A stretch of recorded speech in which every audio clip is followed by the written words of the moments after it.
Bonjour, c'est Ursule. Alors, on est le 1er juillet 2018.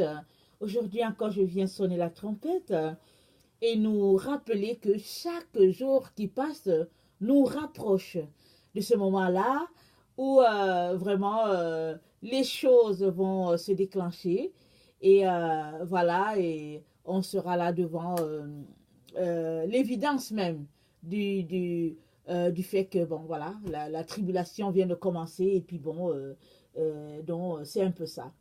Alors, nous sommes la génération qui allons voir toutes ces choses-là arriver. Mais ce qui est spécial, c'est qu'il y a beaucoup de personnes qui ne croient pas à cela, ou bien s'ils croient, ils ne font rien. Et très souvent, il y a plusieurs personnes qui m'ont dit, Ursule, n'oublie pas, il y a eu 100 ans où un mouvement était déjà parti comme ça. Et puis à chaque époque, il y a des mouvements qui se déclenchent et puis on dit Jésus-Christ arrive. Alors on est juste dans cette phase-là aussi. Alors c'est ça que les gens disent. Alors mais moi je vous dis que non, on n'est pas dans cette phase-là. On est vraiment la génération qui vivons les choses prophétisées qui concordent avec la venue de notre Seigneur Jésus-Christ. Et Jésus-Christ ne tardera pas à venir enlever l'épouse. Alors, donc, c'est ça. Et le faux prophète est là, l'antichrist est là, les deux témoins sont là, tout est là, prêt. On attend tout simplement que le Père donne l'ordre. Alors, je viens vraiment nous encourager à mettre notre vie en règle et puis de tout faire pour ne pas être surpris. Alors aujourd'hui, je viens apporter une exhortation sur que votre cœur ne s'appesantisse pas par les excès de manger et de boire. Donc voilà, alors aujourd'hui, autour de 3h40 du matin dans la nuit, le Seigneur m'a réveillé et puis il m'a demandé d'apporter une exhortation sur cela. Et bon, la journée a été assez longue, il est assez tard, 21 heures passées, presque 22 heures, mais il est très important d'obéir à notre Seigneur, n'est-ce pas?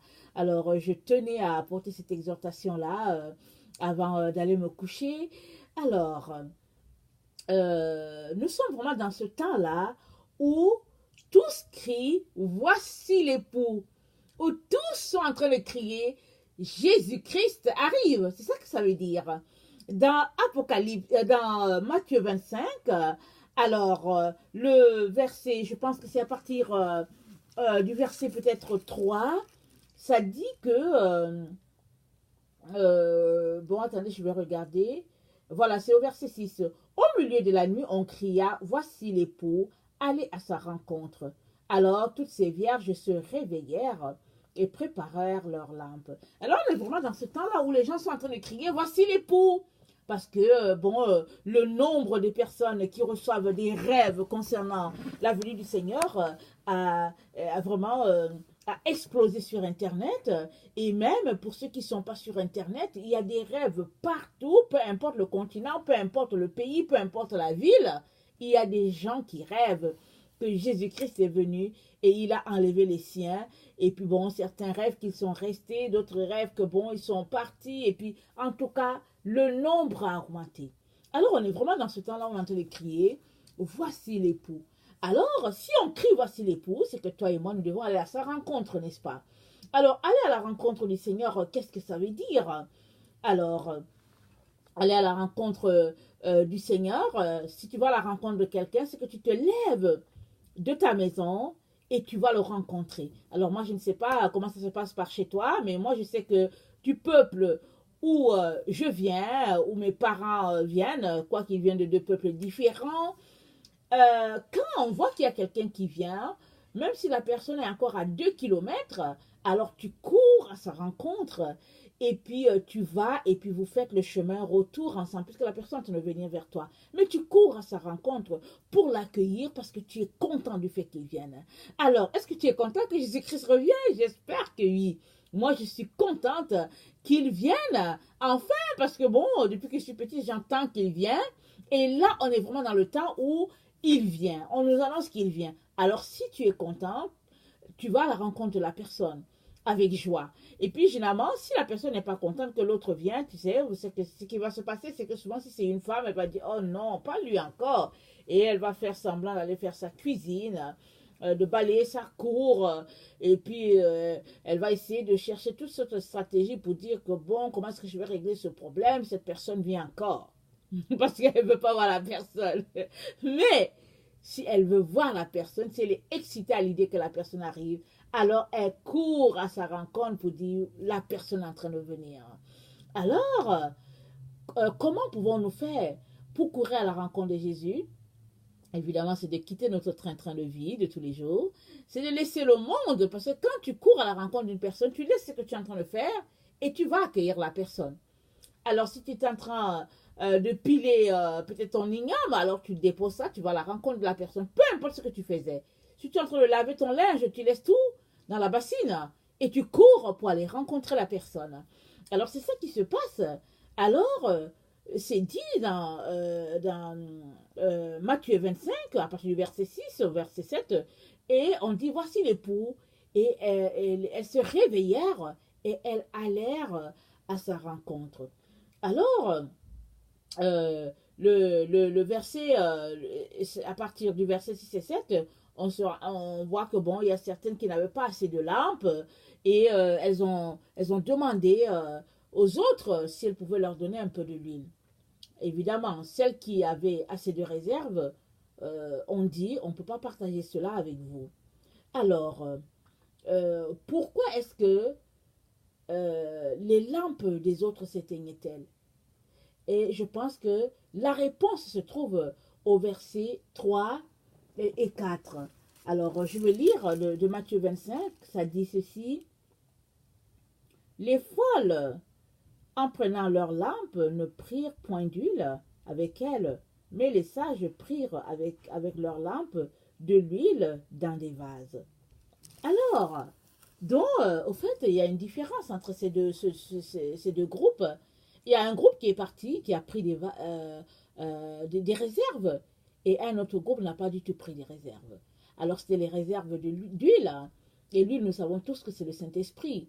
Alors, c'est la présence de Jésus lui-même en nous, à travers la personne du Saint-Esprit. Alors, comment pouvons-nous avoir Jésus-Christ en nous, en masse?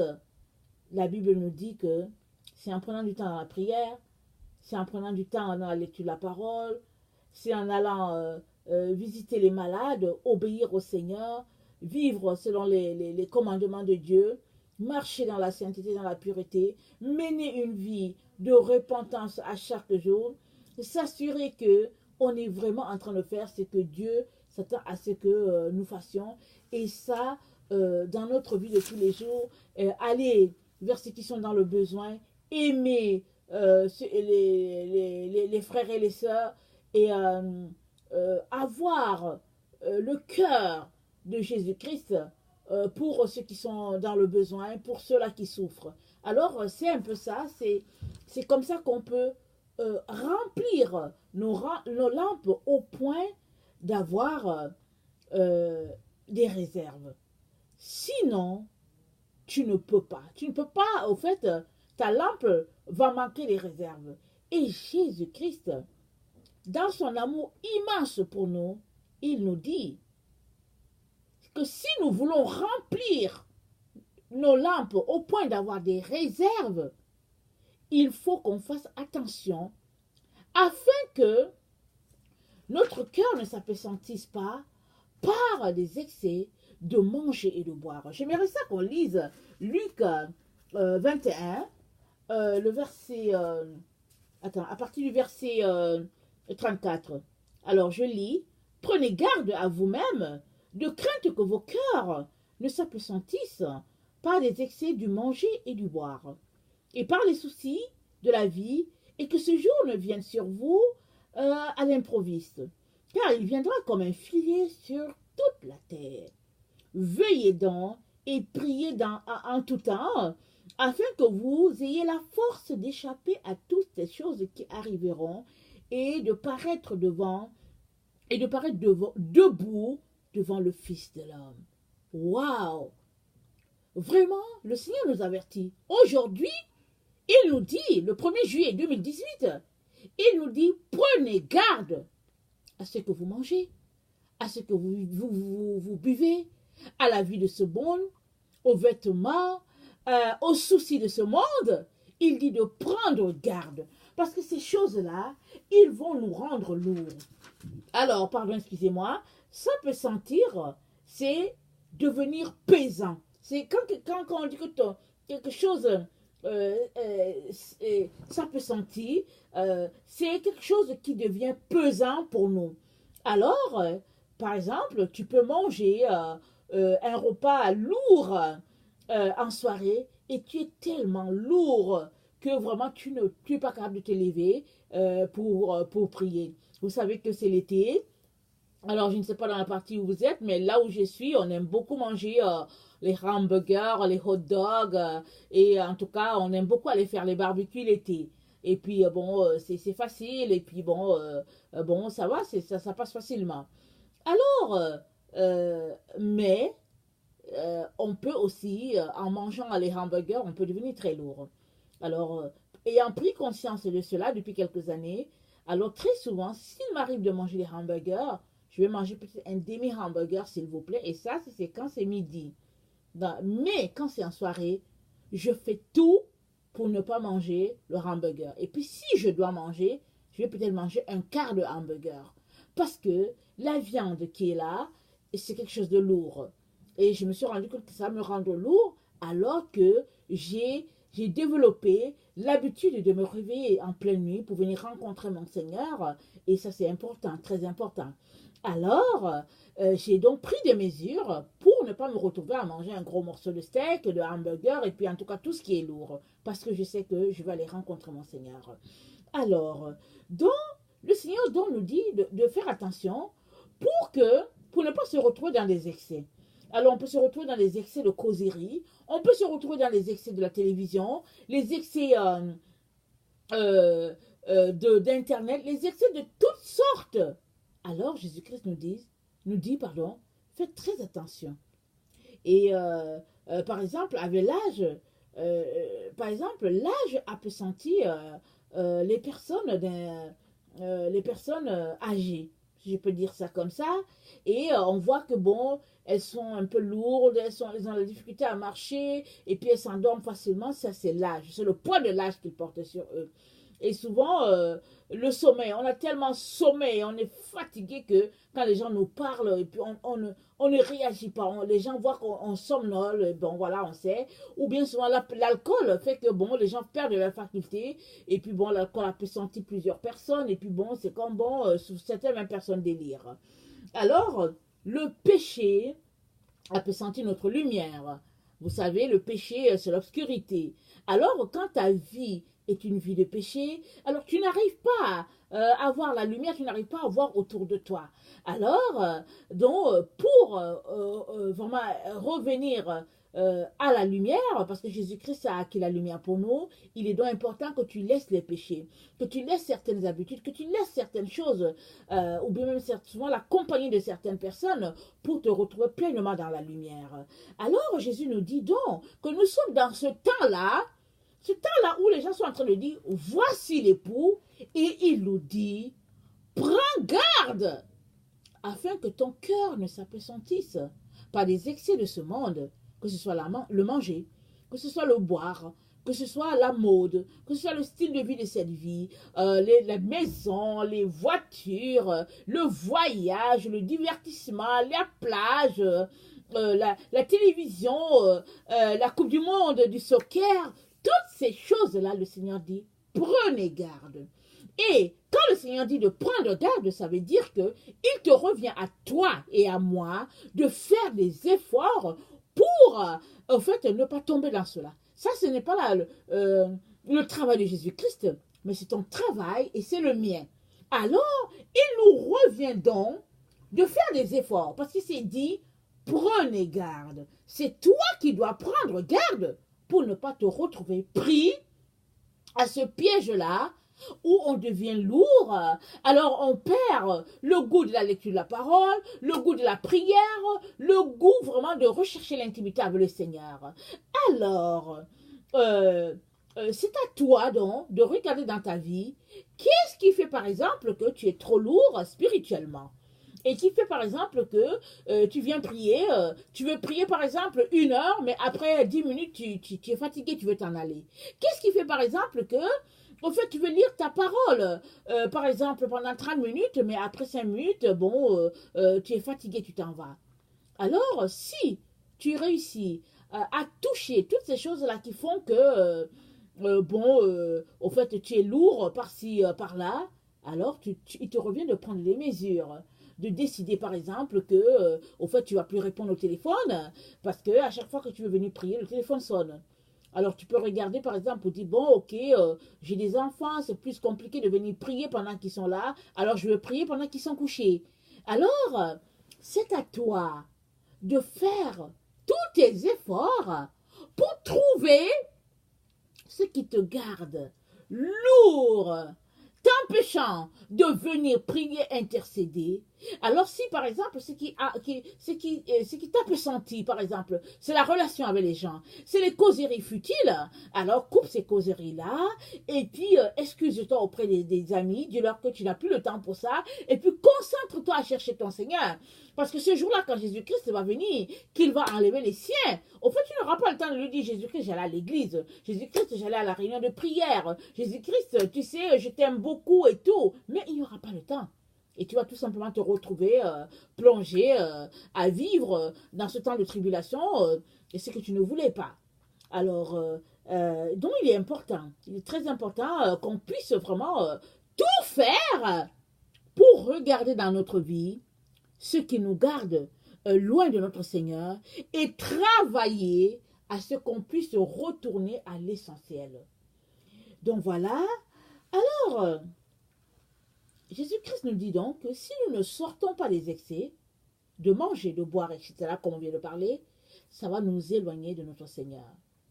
Vous savez, ces derniers temps, le Seigneur a beaucoup pointé dans ma vie des repas que j'avais mangés, me demandant de prier, de briser les liens, alors que j'avais juste mangé, par exemple, avec des chrétiens.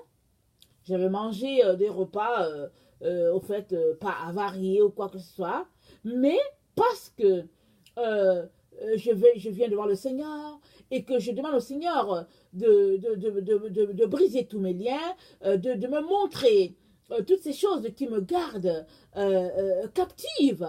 Alors le Seigneur m'a demandé non seulement de prier, parce que je suis allée à certains restaurants, et puis ce n'était pas des restaurants sains, vous savez, hein, les gens ne sont pas tous chrétiens. Et puis bon, les gens souvent dans leur restaurant, ils font des incantations, ils adorent leur Dieu. Alors tu vas dans un restaurant, par exemple, de quelqu'un qui, par exemple, prie son Dieu, qui donne à manger aux démons qu'il adore. Alors même si tu as fait une petite prière, ça prend une prière beaucoup plus que ça. Parce que bon, tu t'es retrouvé à communier avec ce que Dieu appelle impur, par exemple. Le Seigneur m'a ramené là afin que je puisse demander pardon, que je puisse me purifier, que je puisse me sanctifier. Mais aujourd'hui encore, au moment où je vous parle, le Seigneur ne permet pas que je puisse manger certains repas. Il me dit, et puis c'est vraiment, je me sens privilégiée qu'il me dise de manger ça ou bien de ne pas manger. Et il me donne de faire très attention à ce que je mange. Pourquoi?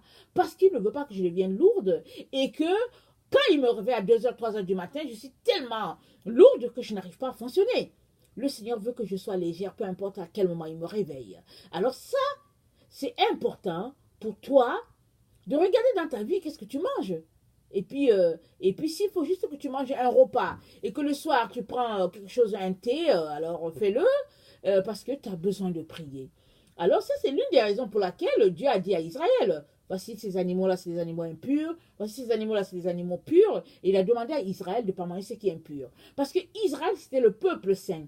Le peuple que Dieu s'est acquis. Alors quand Dieu s'est acquis quelque chose, Dieu a purifié la chose. Israël appartenait à Dieu. C'est la prunelle de l'œil de l'Éternel et Israël appartient encore à Dieu, excusez-moi de lui dire qu'appartenait. Alors je parle du peuple d'Israël dans l'Ancien Testament.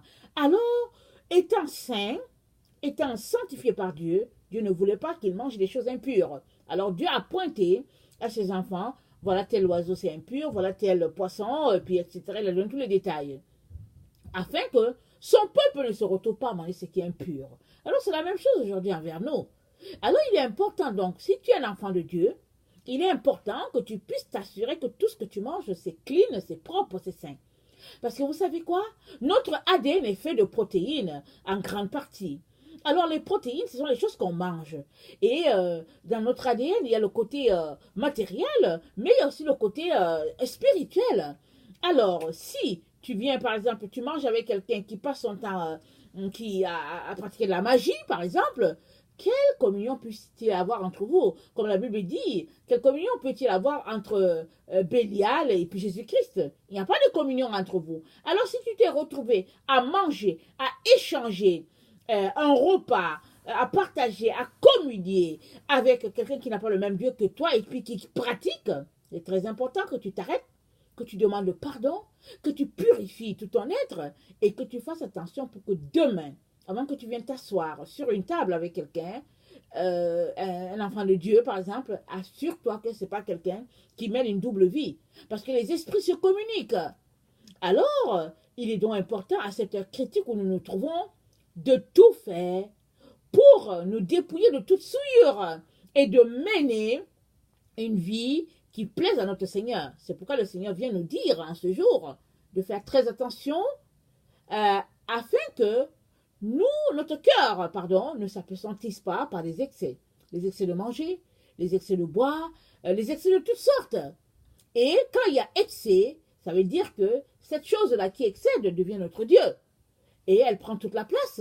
Et Jésus-Christ est relayé au second plan. Jésus-Christ a dit à Israël, écoute Israël, je suis l'Éternel ton Dieu, tu n'auras point d'autre Dieu devant ma face. Je suis le seul.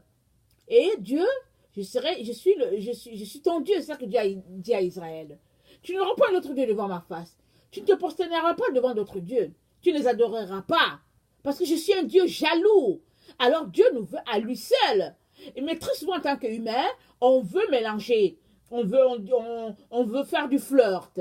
Alors on vient avec Dieu, on l'aime et tout, et après on se dit que bon, il ne faut pas quand même exagérer, mais dans le fond, je veux juste regarder un peu de télévision, je veux juste un peu faire de politique.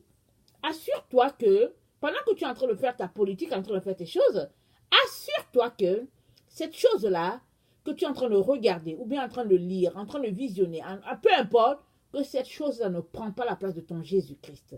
Ça, c'est très important.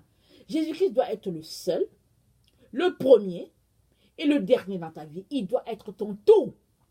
Et ce n'est que là que vraiment tu pourras être entier à ton Dieu. Mais si Jésus-Christ n'est pas encore ton tout, travaille à lui donner toute la place. Et prie pour que Jésus-Christ puisse t'aider sur ce chemin-là. Et Jésus-Christ te dit aujourd'hui que la voie, c'est que tu fasses attention à ce que tu manges, à ce que tu bois, à ce que tu regardes, à tout ce que tu fais, afin que ta lumière ne ternisse pas, et que tes paupières soient lourdes, et que tu ne sois plus capable de prier ou de lire ta Bible. Alors faites attention, nous dit le Seigneur, afin que notre cœur ne s'appesantisse pas par les excès de manger et de boire. Donc voilà, écoutez, ça c'est vraiment quelque chose d'extraordinaire, de découvrir que même ce que nous mangeons, même ce que nous buvons, est très très important. Très souvent, on le sait, surtout au niveau scientifique. On le sait, on entend parler, mais on a l'impression que ça ne s'applique pas à notre vie avec Jésus-Christ. Mais écoutez, c'est-à-dire que toute vérité, que ce soit par la science ou bien par au fait la parole de Dieu, doit être appliquée à notre vie. Et c'est-à-dire qu'on prend la chose et puis on se dit comment est-ce que moi je peux l'appliquer de telle sorte que je puisse en bénéficier pour ma relation avec le Seigneur. C'est comme ça que tu dois fonctionner avec toutes les informations que tu as. Si c'est une information qui est fausse, alors tu la floches, et alors elle s'en va. Mais si c'est une information vraie, assure-toi que tu l'utilises pour la gloire de ton Dieu. Alors le Seigneur veut qu'on utilise cette information-là en ce qui concerne les repas, la nourriture et tout, de la bonne manière. Regardez, j'ai lu, je pense il y a quelques années, que 70% de notre poids aujourd'hui est fait de ce que nous avons mangé l'année dernière. Alors si l'année dernière tu avais mangé des choses, peut-être des amuse-gueules, des sucreries, des choses qui ne sont pas bonnes pour la santé, Alors ne sois pas étonné si cette année tu es malade. Si tu veux manger des choses à saveur grasse et puis des choses qui produisent beaucoup de sucre, ne sois pas étonné de ce que tu vis aujourd'hui. Alors si tu veux que l'année prochaine, à la même époque, si Jésus-Christ n'est pas venu, si tu veux que l'année prochaine tu sois d'un bon poids, alors commence maintenant déjà à manger tout ce qui est d'un bon poids, tout ce qui va te procurer la bonne santé, parce que l'année prochaine, à la même époque, 70% de ton poids sera fait de ce que tu auras mangé pendant 12 mois. Alors donc, il est très important qu'on ne puisse pas vraiment manger du n'importe quoi. Qu'on ne puisse pas négliger cet aspect-là de notre vie, croyant que ce qui est important, c'est d'aller à l'église, de lire la Bible et de prier, et puis que le reste, ça importe peu. Tout est important pour chaque enfant de Dieu. Surtout en ce temps-ci où nous sommes, où le Seigneur ne fait que nous avertir que Satan est déchaîné et il veut arracher les enfants de Dieu à leur père. Alors il te revient vraiment de travailler de manière à ce que tu puisses rester dans le bercail. Très très important. Alors, je viens aussi te dire, toi qui ne connais pas le Seigneur Jésus-Christ, que Jésus-Christ s'intéresse beaucoup à toi. Il t'aime tellement qu'il veut que tu saches qu'il est le seul sauveur du monde. Alors, ne prends pas cela avec une colère, mais arrête-toi et demande-toi si c'est vrai. Parce que si c'est vrai, alors le salut est venu jusqu'à toi. Et je t'encourage à le saisir afin que tu puisses passer l'éternité vraiment dans la présence de ton Père. Parce que c'est Dieu qui t'a créé. Dieu t'a créé, il t'aime et il ne veut pas que tu te laisses voler tout ce qu'il a préparé pour toi. Parce que quand Jésus-Christ était sur cette terre, il a dit il y a des voleurs qui vont venir. Ils vont venir afin d'usurper le peuple de Dieu. Et usurper la place de Jésus-Christ. Et puis se faire passer pour le sauveur. Mais Jésus-Christ dit c'est lui le seul sauveur. C'est lui la seule vérité. Et ça c'est vrai. Alors je viens t'encourager vraiment à chercher sa face afin qu'il puisse t'éclairer. Alors vraiment, soyez bénis, je vous aime beaucoup, mais Dieu vous aime plus et il vous veut avec lui. Alors voilà, à la prochaine. Merci beaucoup.